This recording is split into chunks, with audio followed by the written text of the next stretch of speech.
Buenos Aires, also called the Paris of the South, is the capital of Argentina. The city where tango fills the streets and the charm of Latin America's spirit offers you a colorful and vibrant experience. Hi, I am Martijn, your guide in Buenos Aires. After watching this travel guide, you know a lot more about this city to get the most out of your trip. From these colorful streets to the best museums, an antique market, and the resting place of Eva Perón. If this Buenos Aires travel guide has given you new travel tips, or maybe you just like it, please give a thumbs up or leave a comment under the video. That's the way you can help so other people can discover the video as well, and I get to create new travel guides for you in the future. Buenos Aires is served by two airports, Ezeiza and Aeroparque. Ezeiza is located 22 kilometers outside the city center and Aeroparque is inside the city. To travel from Ezeiza to the city, you can use a bus service. The journey takes around 45 to 60 minutes and the ticket will set you back around €2. The train is 10 minutes faster and around €3. And another way to travel is by taxi. What I saw, the price is around 25 to 30 euros.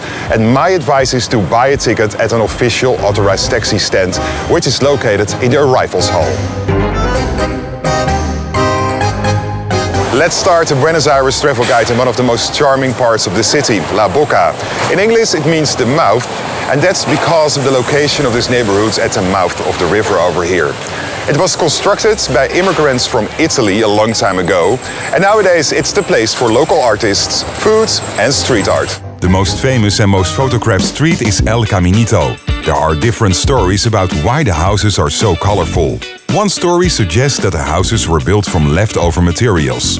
People painted them in different colors to hide the poverty in this area. And nowadays it's a major tourist attraction. La Boca is also home to the Boca Juniors football club, one of the most popular and successful teams in Argentina, with their iconic stadium La Bombonera. The matches of the Boca Juniors are a big deal in Buenos Aires. In a moment, you know one of the best museums to visit, but first a major and important square in the city, Plaza de Mayo. This square played a central role in the political and social life of the country. A notable landmark is Casa Rosada, the presidential palace. And this is also the place where you can demonstrate, just like today. A long time ago, Eva Perón, also known as Evita, stood on the balcony of Casa Rosada. Because he stood up for the working class in the country, she became the most famous first lady ever.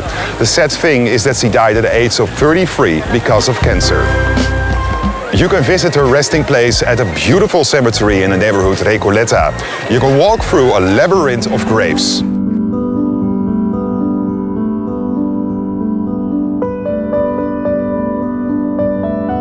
And her grave is the most visited in whole Argentina.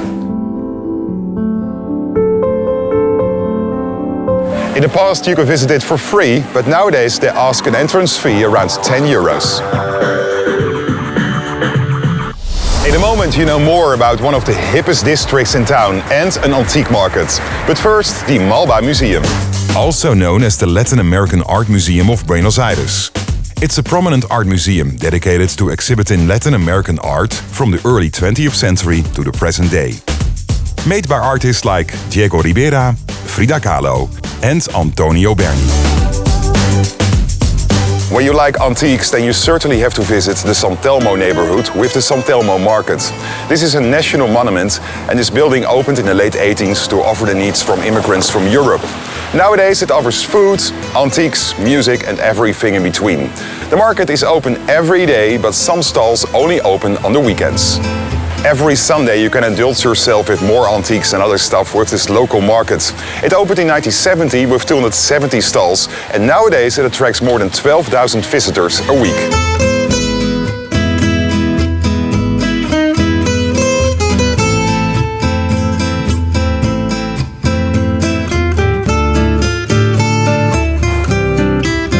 In a moment I will show you one of the widest streets in the whole world, but first the Palermo neighborhood. It's one of the hippest districts in town and the most famous parts are Hollywood and Soho.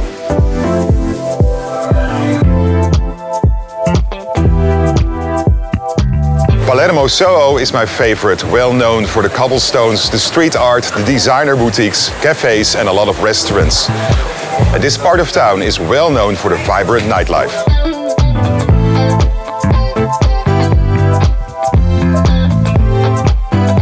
If you are looking for some greenery, then the Japanese gardens are a great place to go. You will find 2 hectares of Japanese-inspired nature. This is also the place for cultural events and activities. It was built in 1967 on the occasion of the visit of the Japanese emperor and his wife. And it is the largest Japanese-style garden outside Japan. Surrounded by the garden, you will find the neighborhoods Palermo and also nearby Recoleta. And that's one of the most expensive parts in town, with upscale restaurants, luxury hotels and beautiful boutiques. And a must-see is Plaza Francia.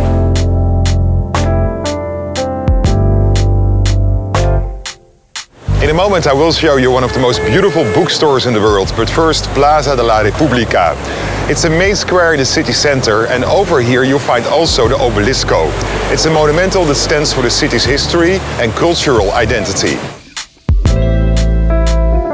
And behind me is Avenida 9 de Julio, and with a wide of 140 meters, it's one of the widest avenues in the whole world.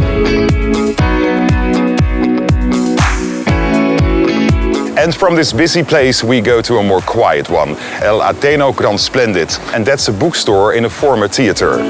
The Guardian placed it as the second most beautiful bookstore in the world. This venue opened in 1919, and in 2000 it was converted into a bookstore. In a moment you know more about this building, which is one of the most popular attractions in the city, and the renovated Old Port area. But first, the Museum of Fine Arts, also known as the Museo Nacional de Bellas Artes. The museum houses a lot of old and new art from Argentina and Europe, for example. You can see paintings by famous artists like Frida Kahlo and Rembrandt van Rijn. And then one of the most famous attractions in the city, and that's Teatro Colón. It is considered as one of the most beautiful opera houses in the whole world. Famous for its beautiful acoustics and architecture. You can book guided tours and you can use the link in the text under the video. The old port of the city is transformed into a new and upscale neighborhood, Puerto Madero, with skyscrapers and this beautiful bridge, Punta de la Mujer. The bridge was designed by Santiago Calatrava, and maybe you know him from the Turning Torso, the skyscraper in Malmö, Sweden. The old brick buildings have been transformed into chic restaurants, and you also see the old cranes. It's a perfect place to stroll around, also by night.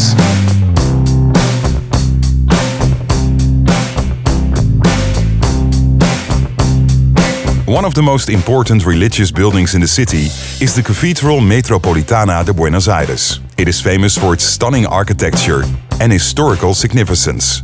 The construction began in the 16th century, but it underwent several renovations and expansions over the years.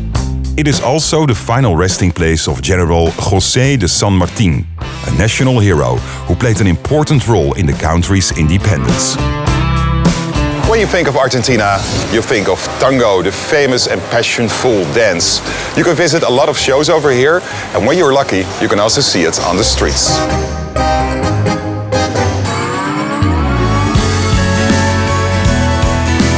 What is the best time for a visit? I think the periods between November and May. And keep in mind that the summer periods can be very hot, and that are the months December, January and February. If you want to avoid the major crowds, my advice is to visit Buenos Aires in the winter period, and that's between June and August. Please give a thumbs up, thank you so much, when you like this Buenos Aires travel guide. And if you don't want to miss new episodes, just subscribe on my YouTube channel. It's totally free and it enriches your view on the whole world. Tot ziens. Ciao. Hasta luego.